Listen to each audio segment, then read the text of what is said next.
Selamat malam kepada Anda sekalian. Saya Kadarmanto mengunjungi pada saat ini untuk mempersiapkan diri kita memasuki doa bersama. Sebelum kita membaca Alkitab dan merefleksikan maknanya, mari kita mengikuti pujian berikut.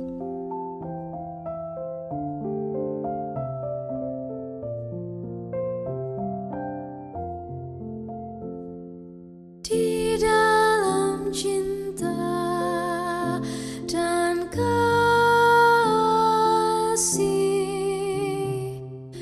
di dalam cinta hadirlah Tuhan. Di dalam cinta dan kasih,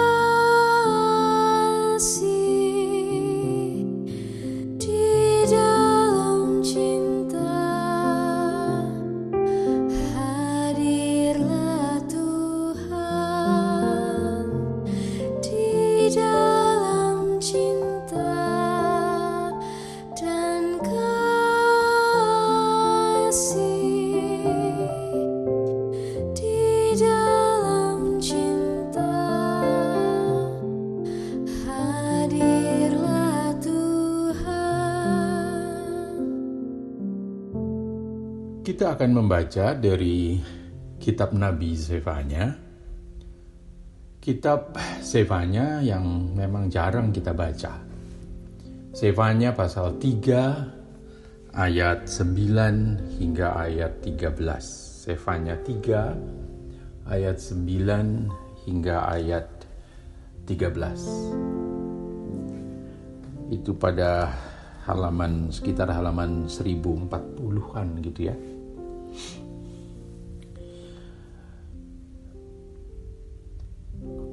Sabda Tuhan melalui Nabi Zefanya demikian.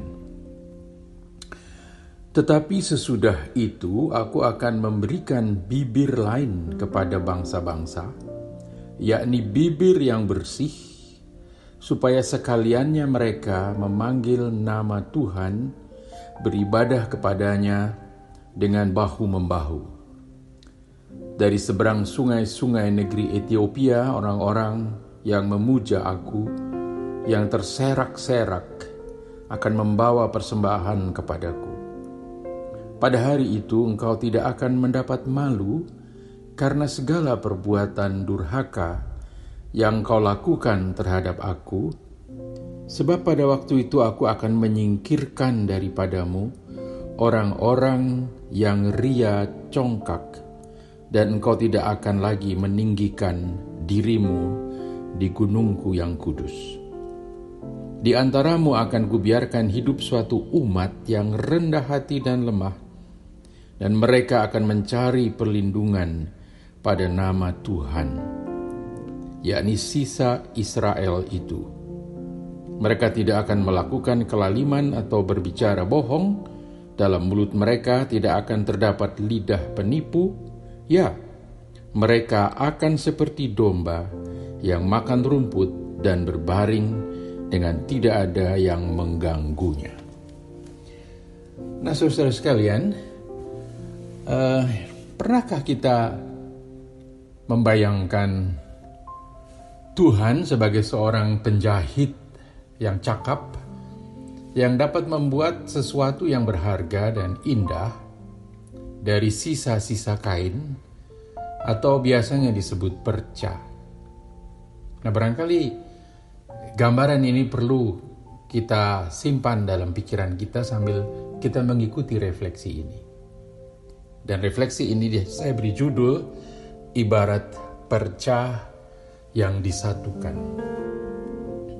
Nah, saudara-saudara, Nabi Zefanya adalah salah satu dari 3 serangkai nabi bersama Nabi Yeremia dan Habakuk yang dipakai oleh Tuhan untuk mempersiapkan umatnya yang akan mengalami penjajahan dan menjadi tawanan dari kerajaan Babilonia. Jauh sebelum penjajahan itu terjadi, 586 sebelum Masehi, Allah telah menubuatkan akhir dari penjajahan. Nah, ini lucu.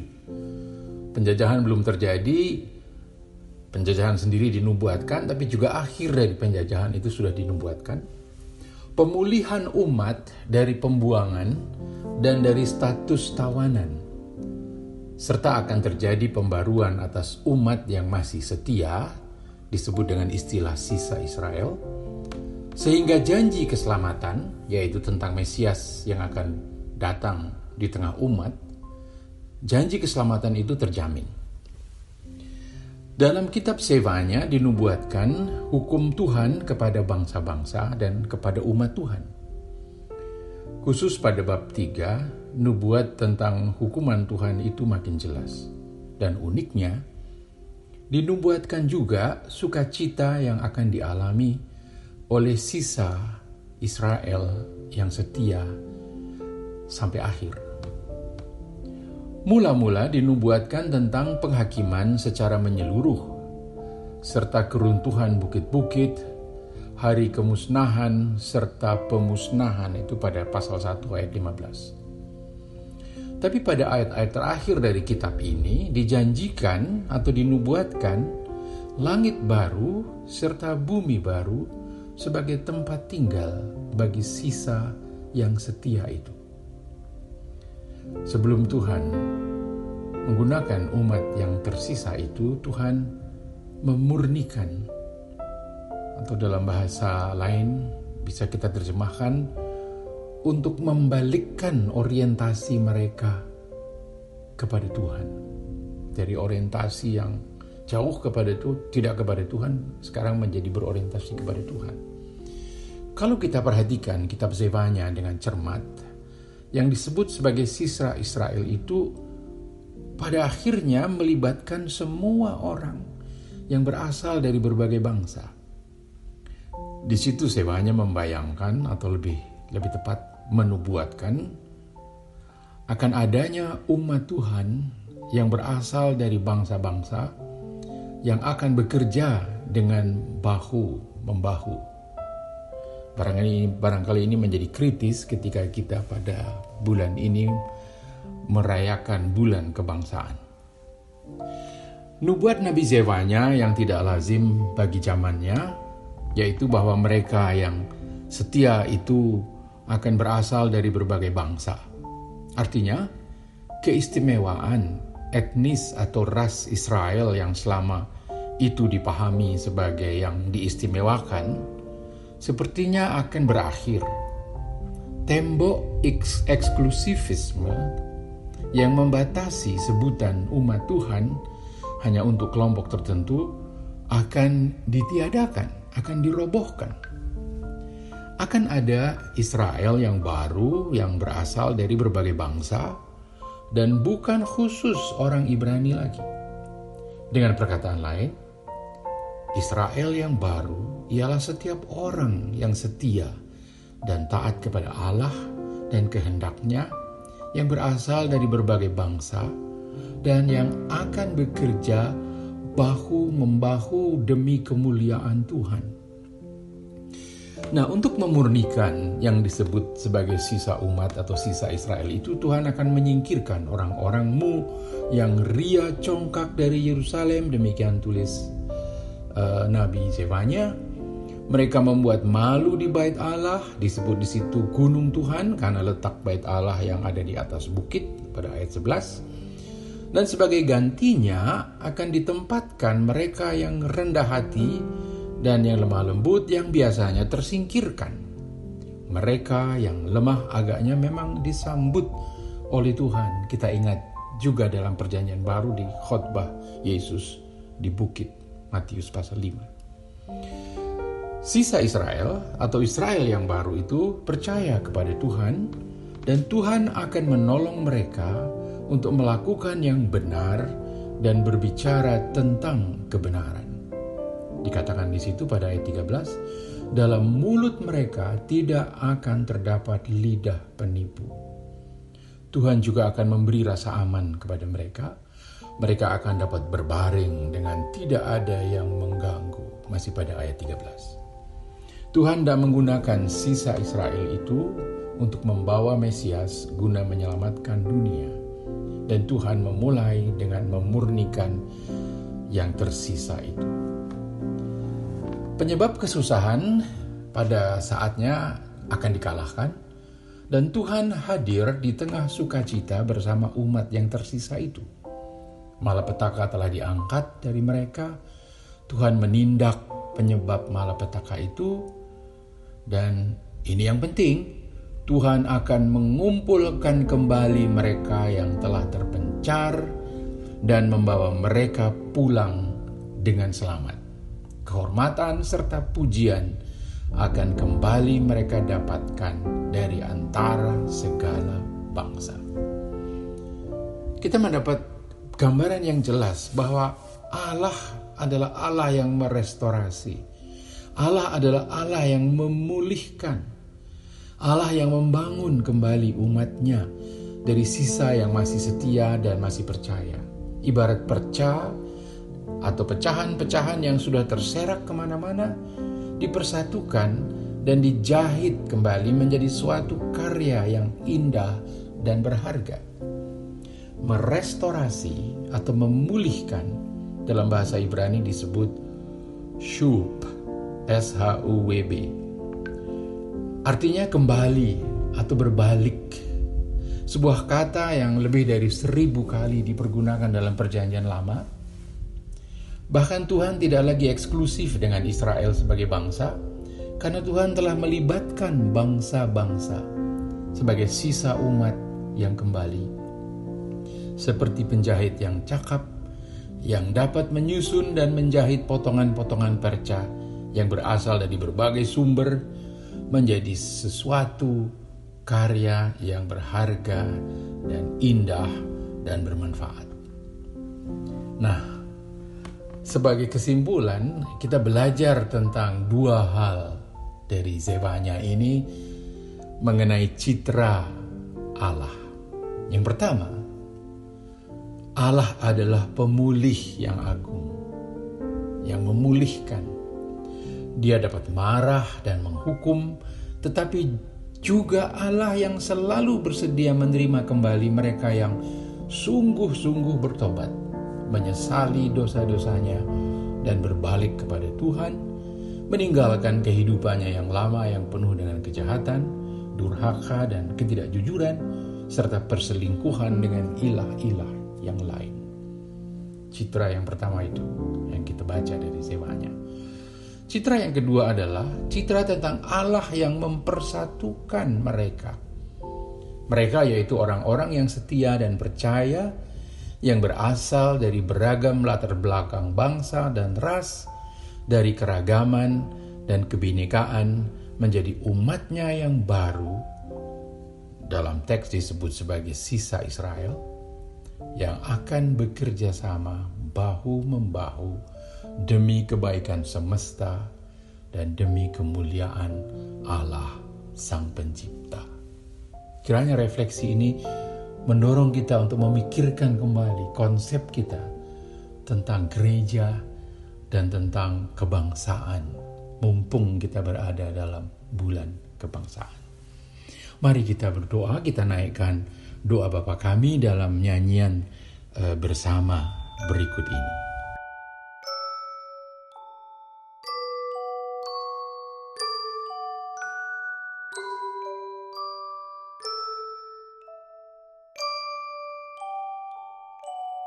Bapa kami yang ada di surga, dikuduskanlah nama-Mu, datanglah kerajaan-Mu, jadilah kehendak-Mu di bumi seperti di surga. Beri kami hari ini makanan yang secukupnya. Ampuni salah kami seperti kami ampuni yang bersalah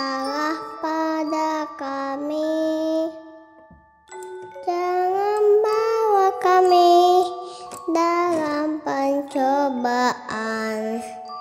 Maka lepaskan kami dari yang jahat, sebab Kau yang punya kerajaan dan kuasa dan kemuliaan sampai selama-lamanya. Amin. Amin.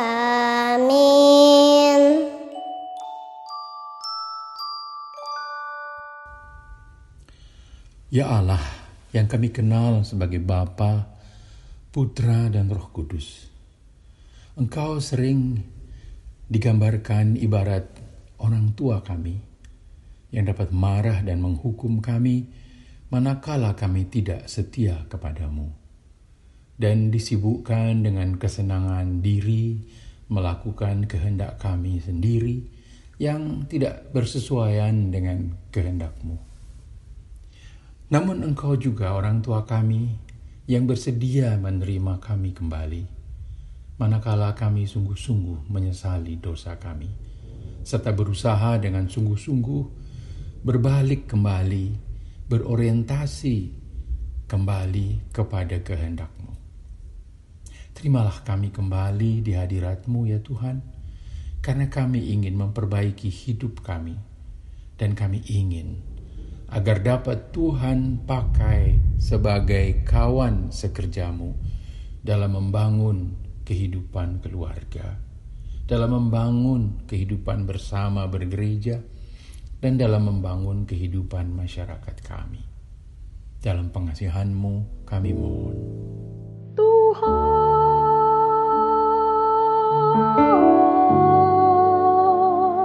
dengarlah doa kami.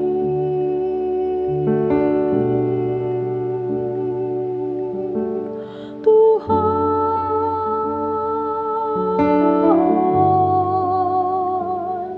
dengarlah doa kami. Ya Allah, Allah yang mempersatukan, persatukanlah kami semua, baik di dalam gereja-Mu maupun sebagai bangsa yang mampu menjunjung tinggi keadilan dan kebenaran serta kesetaraan sebagai ungkapan iman percaya kami kepada Tuhan yang Esa. Di dalam kehidupan bersama bergereja, tolonglah kami untuk memberi ruang kepada keragaman warga gereja kami, sehingga setiap orang merasa sejahtera dan merasa diterima dalam kehidupan persekutuan gerejawi. Di dalam kehidupan bersama bermasyarakat, berbangsa, dan bernegara, persatukanlah kami oleh nilai-nilai keadilan, kebenaran, serta kesetaraan yang berakar pada iman percaya bangsa kami kepadamu, ya Allah yang Maha Esa. Agar dengan demikian kami bersama dimampukan untuk bekerja bergotong royong, untuk bahu-membahu membangun negeri kami demi kebahagiaan dan kesejahteraan warga negaranya, dan demi membangun sebuah dunia bersama yang lebih adil, yang lebih damai bagi setiap manusia. Manusia yang Engkau kasihi, yang untuk mereka Engkau telah rela mengorbankan putra-Mu, agar setiap manusia mendapat kesempatan untuk diselamatkan. Dalam pengasihan-Mu kami mohon. Tuhan,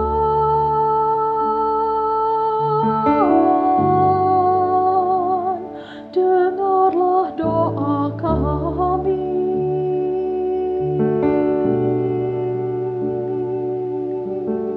Tuhan,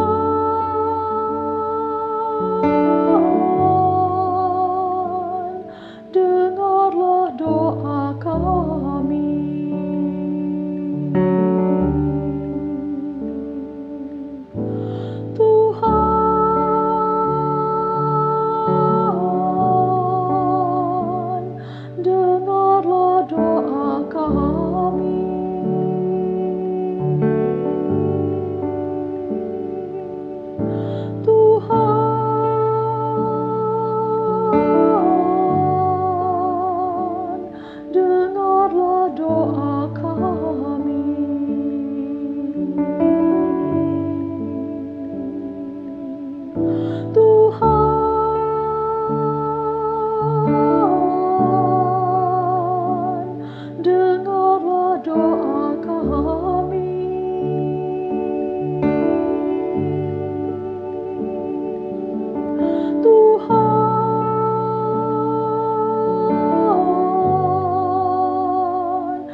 Selamat malam, selamat beristirahat.